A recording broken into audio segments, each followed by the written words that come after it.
아버지, 저예요. 민수예요. 전화기 너머로 들려온 목소리에 손이 떨렸습니다. 10년입니다. 꼭 10년 만이었습니다. 아들 민수가 집을 나간 지. 저는 박철호, 올해 68입니다. 평생 중소기업에서 성실하게 일했고 3년 전 정년퇴직을 했습니다. 아내는 5년 전 암으로 세상을 떠났고 그 후로 이 좁은 아파트에서 혼자 살고 있습니다. 민수는 제 외아들입니다. 아니, 외아들이었습니다. 과거형으로 말해야 할지 현재형으로 말해야 할지 모르겠습니다. 그 애는 28살 때 집을 나갔습니다. 사업을 하겠다며 제게 돈을 달라고 했을 때 저는 퇴직금에 손을 댈 수 없다고 했습니다. 노후 자금이었으니까요. 그날 민수는 소리를 질렀습니다. 아버지는 저한테 관심도 없으시잖아요. 평생 회사만 다니시면서. 그리고 문을 박차고 나갔습니다. 그게 마지막이었습니다. 연락이 끊겼습니다. 제 전화를 받지 않았습니다. 아내가 돌아가셨을 때도 장례식장 번호를 문자로 보냈지만 오지 않았습니다. 그런 아들이 10년 만에 전화를 했습니다. 아버지, 그동안 잘 지내셨어요? 목소리는 예전보다 낮고 무거웠습니다. 제 심장이 미친 듯이 뛰었습니다. 기쁨이었을까요? 두려움이었을까요? 지금 생각해보면 둘 다였던 것 같습니다. 그래. 나는 잘 지냈다. 너는? 저도 잘 지냈어요. 아버지, 죄송해요. 그동안 연락 못 드려서. 짧은 침묵이 흘렀습니다. 10년의 공백을 채우기엔 너무 짧은 침묵이었습니다. 한번 뵐 수 있을까요? 아버지한테 드릴 말씀이 있어서요. 그날 저는 잠을 이루지 못했습니다. 내일 아들을 만난다는 생각에 가슴이 뛰었습니다. 동시에 묘한 불안감이 엄습했습니다. 왜 하필 지금일까? 무슨 일이 있는 걸까? 하지만 저는 그 불안을 무시했습니다. 아들이 돌아왔다는 사실만으로도 충분히 기뻤으니까요. 그게 제 첫 번째 실수였습니다. 약속 장소는 집 근처 조용한 찻집이었습니다. 30분 일찍 도착해서 문 앞만 바라보며 기다렸습니다. 손에 땀이 났습니다. 그리고 민수가 나타났습니다. 아버지. 순간 제 눈을 의심했습니다. 이 사람이 정말 제 아들일까? 얼굴은 분명 민수였습니다. 하지만 10년 전에 그 청년은 온데간데 없었습니다. 핏기 없는 얼굴, 움푹 들어간 눈, 뼈만 앙상하게 남은 몸. 마치 10년이 아니라 30년이 흐른 것 같았습니다. 민수야, 많이 아팠니? 아니요, 괜찮아요. 하지만 괜찮아 보이지 않았습니다. 커피를 마시는 손이 미세하게 떨리고 있었습니다. 우리는 어색하게 대화를 나눴습니다. 그동안 뭘 했는지, 어디서 살았는지. 민수는 사업에 실패했다고 했습니다. 여러 번 시도했지만 번번이 실패했고 지금은 작은 회사에 다니며 빚을 갚고 있다고 했습니다. 얼마나 빚이 있는데? 많아요. 얼마? 3천만 원이요. 숨이 턱 막혔습니다. 3천만 원. 제 통장 잔고가 떠올랐습니다. 퇴직금과 아내 사망보험금으로 모아둔 돈이 5천만 원 정도. 거기서 3천을 내주면 2천만 원이 남습니다. 노후자금으로 빠듯한 금액입니다. 아버지, 도와주실 수 있으세요? 민수의 눈이 제 눈을 똑바로 바라봤습니다. 10년 만에 나타나 돈을 달라는 아들. 상식적으로 생각하면 화를 내야 맞습니다. 하지만 저는 화를 낼 수 없었습니다. 그 눈빛이 너무 절박했으니까요. 무엇보다 이게 아들과 다시 이어질 수 있는 마지막 기회라는 생각이 들었습니다. 알았다. 며칠만 시간을 다오. 정리해 볼게. 정말요? 아버지, 감사합니다. 민수의 얼굴에 생기가 돌았습니다. 그 모습을 보니 제 결정이 옳다는 확신이 들었습니다. 그날 헤어지며 민수는 말했습니다. 아버지, 이번엔 진짜 잘할게요. 제대로 된 사람 되어서 보여드릴게요. 저는 고개를 끄덕였습니다. 그리고 집으로 돌아오는 길 가슴 한편이 묵직했습니다. 기쁨인지 불안인지 알 수 없는 감정이었습니다. 그날 밤 저는 은행 통장을 꺼내 들었습니다. 5천만 원. 평생 모은 돈. 이걸 정말 내줘야 하나? 하지만 민수의 얼굴이 자꾸 떠올랐습니다. 그리고 결심했습니다. 그게 제 두 번째 실수였습니다. 3천만 원을 이체했습니다. 민수는 감사하다며 몇 번이나 전화를 했습니다. 목소리에 생기가 돌았습니다. 아들이 행복해하는 모습을 보니 제 마음도 한결 가벼워졌습니다. 그렇게 2주가 흘렀습니다. 어느 날 오후 초인종이 울렸습니다. 문을 열자 낯선 젊은 남자가 서 있었습니다. 박철호 씨 댁 맞으시죠? 저는 박민수 씨 채권자입니다. 순간 머리가 하얘졌습니다. 채권자요? 네. 박민수 씨가 저한테 2천만 원을 빌려갔는데 안 갚고 잠적했어요. 연락도 안 되고요. 그래서 보증인이신 아버님을 찾아왔습니다. 보증인요? 제가 언제? 여기 계약서 있습니다.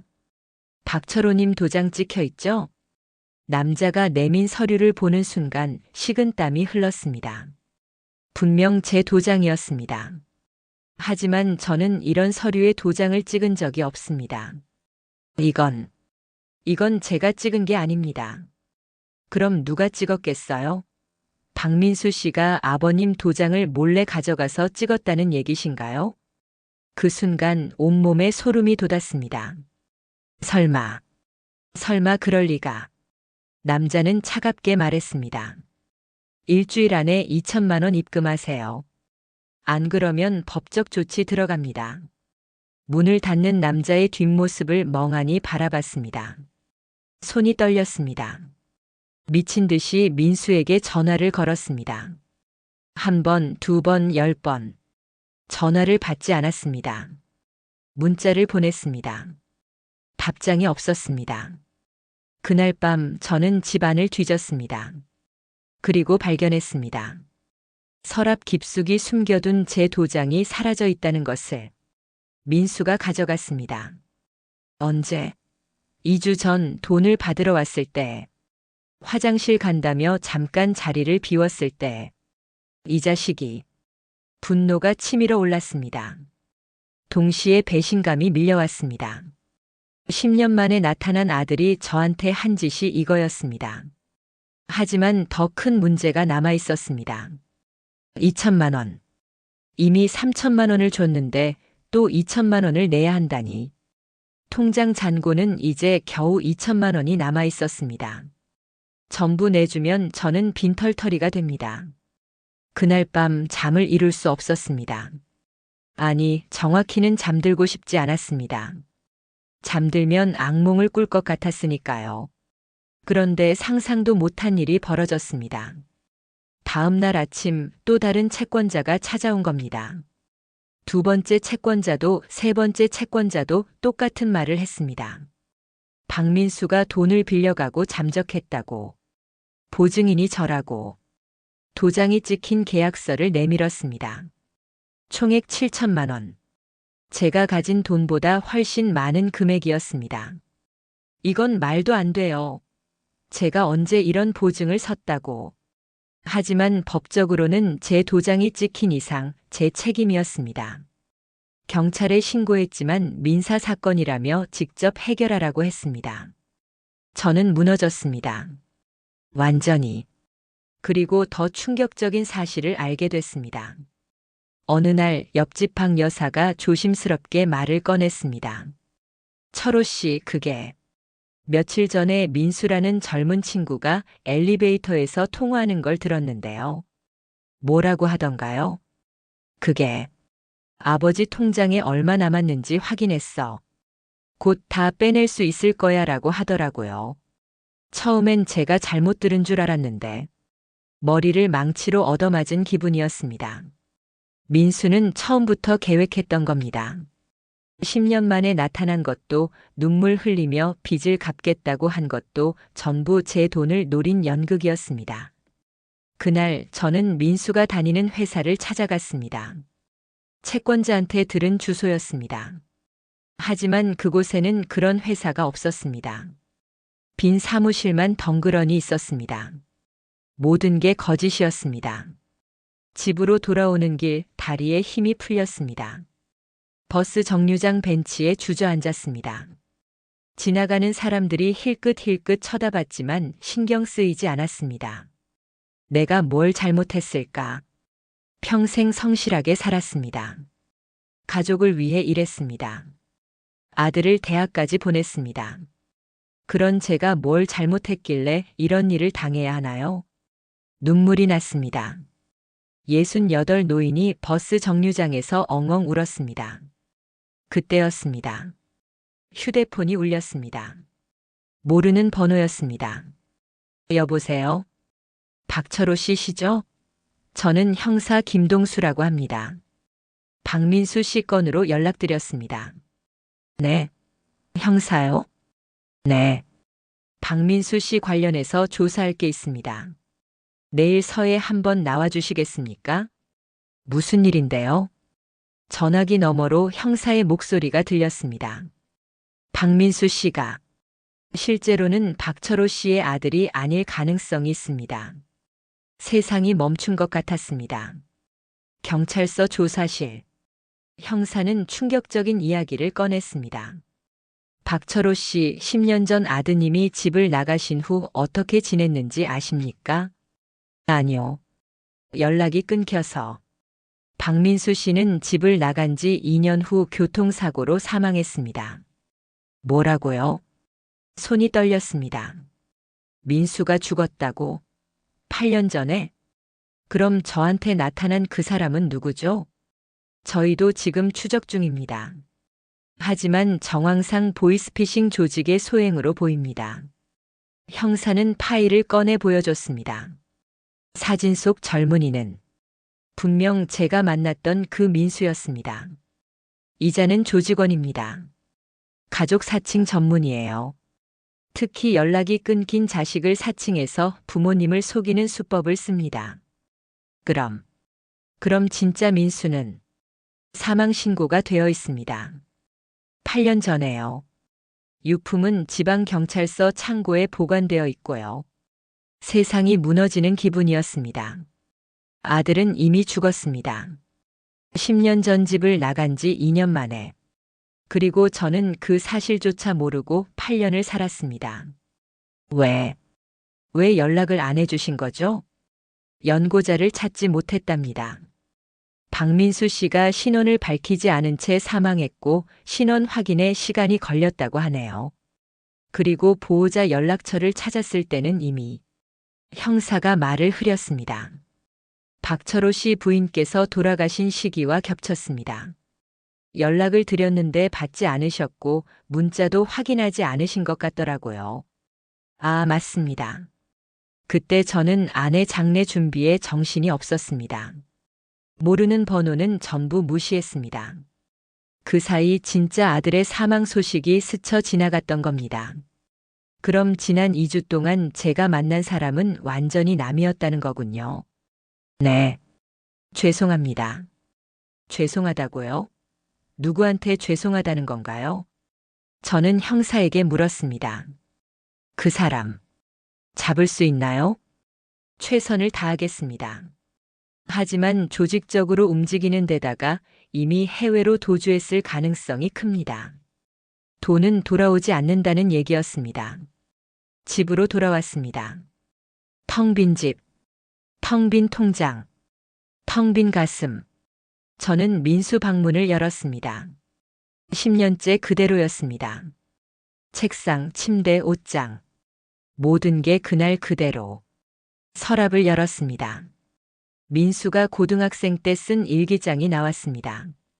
펼쳐봤습니다. 아버지는 나를 사랑하실까? 항상 바쁘시고 나랑 얘기할 시간도 없으시다. 하지만 알고 있다. 아버지는 나를 위해 열심히 일하신다는 걸. 나도 나중에 아버지처럼 멋진 사람이 되고 싶다. 눈물이 뚝뚝 떨어졌습니다. 일기장 위로. 그날 밤 저는 민수의 방에서 밤을 샜습니다. 아들의 흔적을 하나하나 만지며. 그리고 깨달았습니다. 진짜 민수는 돌아오지 않는다는 것을. 다시는. 3개월이 흘렀습니다. 채권자들에게 쫓기다 결국 집을 팔았습니다. 30년 살던 집, 아내와 민수와 함께 살던 집, 전세금을 빼고 빚을 갚으니 손에 남은 돈은 고작 500만 원. 저는 지금 고시원에 삽니다. 3평짜리 좁은 방, 창문도 제대로 없는 곳. 국민연금으로 근근히 살아갑니다. 한 달에 70만 원. 고시원비 30만 원 내면 40만 원이 남습니다. 하루 13,000원.